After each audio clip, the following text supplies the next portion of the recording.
Дорогие друзья, здравствуйте! Сегодня я вам дочитаю введение, которое касается латинского языка, латинского чаромутия. У нас осталось буквально 1,5 странички, и мы с вами уже можем потом словарик почитать, но не в этот раз, в другой раз. Спасибо за ваши донаты, спасибо за хорошие комментарии. Итак, продолжаем. Употребление сего славянского языка, полагаю, продолжалось у римлян до времен нравотвора, императора Августа. Вот на чем я основываюсь. Чтобы хорошо знать славянский язык, надобно посвятиться в его особенности, тайны. Одна из них есть та, что в нем окончания слов имеют смысл, читаются. Сие окончания – суть, не что иное, как придаточные слова, через которые выражается, направляется качество смысла или свойство того слова, коему они придаются. У нас окончания более усеченные, часто в чаромутии, а частью в истоте. Мы знаем употреблять их довольно верно, хотя еще в глубокой древности утерян сущий смысл оных.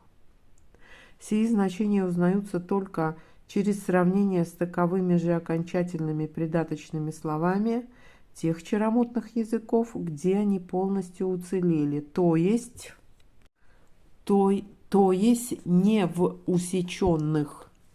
Такие точно находятся в латинском языке и почти все суть чарной истоте.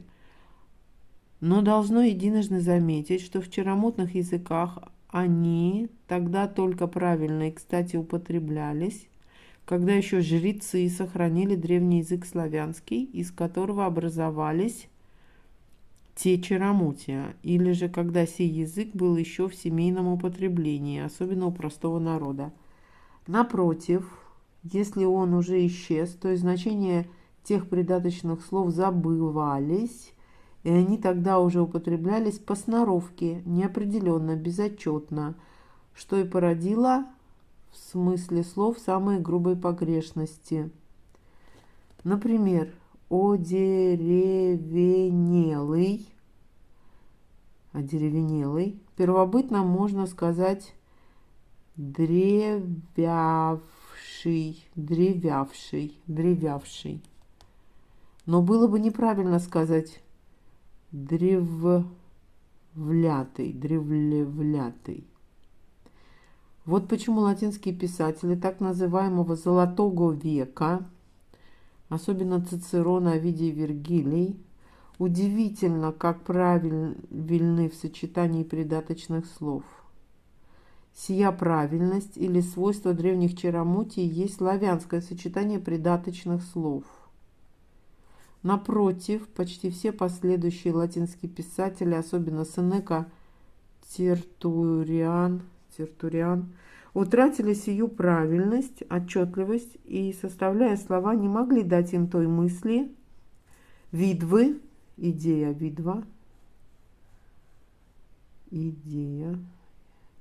которую предполагали. Они руководились уже чистым латинским чаромутием, пренебрегая или же не зная древнего языка своих предков. Так и все чаромутные языки до тех пор были по-своему правильны, покуда не были совершенно отрезаны, отторгнуты от славянского, без которого их руководили один произвол, без которого их руководили один произвол, или старые запутанные о нем предания. Латинскую неправильную сочетаемость этих слов в словаре не обозначаю, исключил для примера немногие только слова. Равномерно здесь не объясняю многие латинские слова, относящиеся к естествознанию, например, имена растений и дерев. Для сего нужно совершенное исследование языков болгарского, иллирийского и славянского. На нашем северном Поднебесье, собственно, русских названий южных произрастаний у нас не находится. Пропускаю также наименования древней утвари, сбруи, вооружений и различных домашних вещей. Должно предварительно заметить. У нашему У иногда О, у римлян носовому ан, ам, носовым О или ун. Тут дальше идет латинское чтение. Что куда переходит, это то, что в Википедии назвали произвольным, как что Лукашевич произвольно играл со словами. А на самом деле, друзья мои, вы можете вот тут заскринить, это то, что в русском языке осталось переходные буквы типа растить, выращивать, корень раст, ращ и так далее. Понимаете? Это оно. Это просто оно. Русский язык, 4 класс. Все эти переходы. А, видимо, было их много, и переходили они туда-сюда, слева направо и так далее. Поэтому назвать, что Лукашевич просто произвольно обращался со словами, это по меньшей мере так вот обесценили его и запутали изучающих его творчество. Итак, вот тут интересный момент я вам хотела зачитать, сносочка одна. Причина, почему носовое О равнялось или одно и то же, что ун, есть следующее. Мы, русские, в древности говорили муж равно монш. Монш. В койном положении сего слова произносили монш, мунш.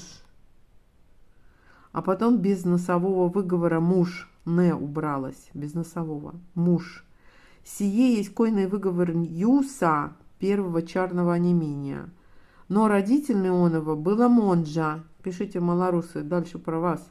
В малорусском наречии замуж было зямонж. Зямонж. Верно или нет?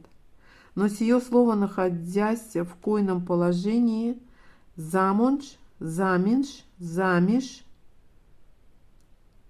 Понимаете? Замиш выйти, да? Замуж, замиш.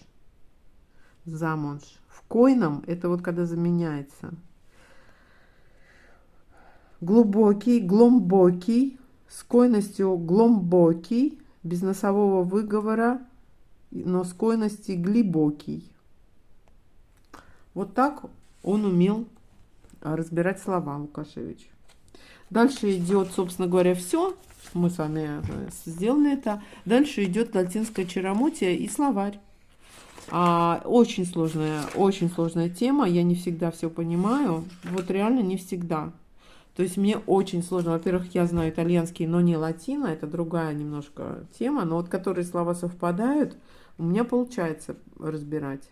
Я имею в виду по Лукашевичу. Ну, например, вот попалось такое, которое еще можно понять. Да? Адора. Адораре по-итальянски это любить.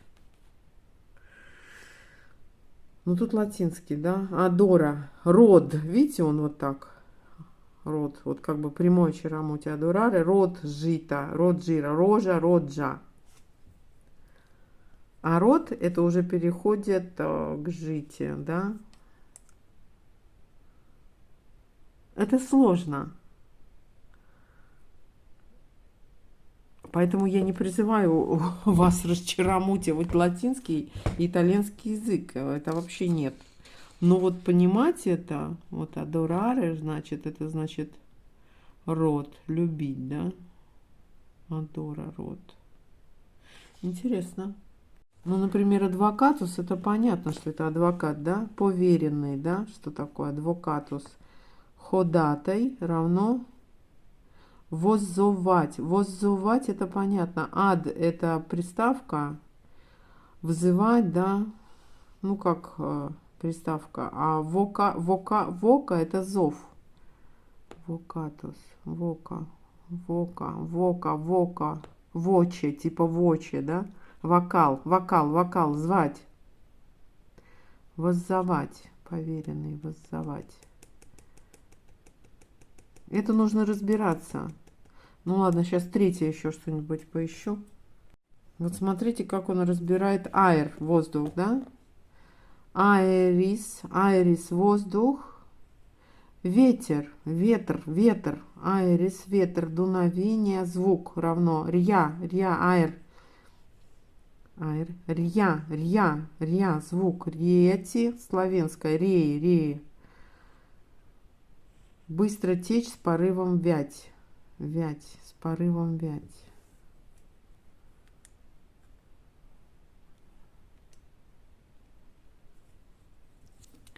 Понимаете, это вот такое. Это образно, это надо слышать. Или вот эти все трубачи, да, которые на всех фасадах дуют в трубы и потом реально сменяется. Аэниатор, аэнеатор, трубач. Веятвор, веятворь, творец, творь. То есть, где вы видите с трубами, это вот эти, которые меняют реальность, творят с помощью ветра. Вот. А как же трубач-то по-латински? В общем, не нашла я трубача в латыни. Вообще очень сложно. Я не знаю, для меня загадка, как они без интернета учили язык. Это вообще загадка всех загадок, словари и так далее. Насколько это надо было быть удивительным 19 веком, да, чтобы это все освоить, представляете? Словари, народы, путешествия, книги. Удивительно, конечно. Но будем прикасаться, будем прикасаться. Надеюсь, было интересно. Всего хорошего. Мы закончили с теоретической частью. Возможно, буду практическую почитывать вам. Найду что-то интересное. Вот, а вы пишите, хотите, не хотите, подборочку еще словечек от Платона Лукашевича. В принципе, можно всегда под настроение подобрать. До свидания, всего хорошего.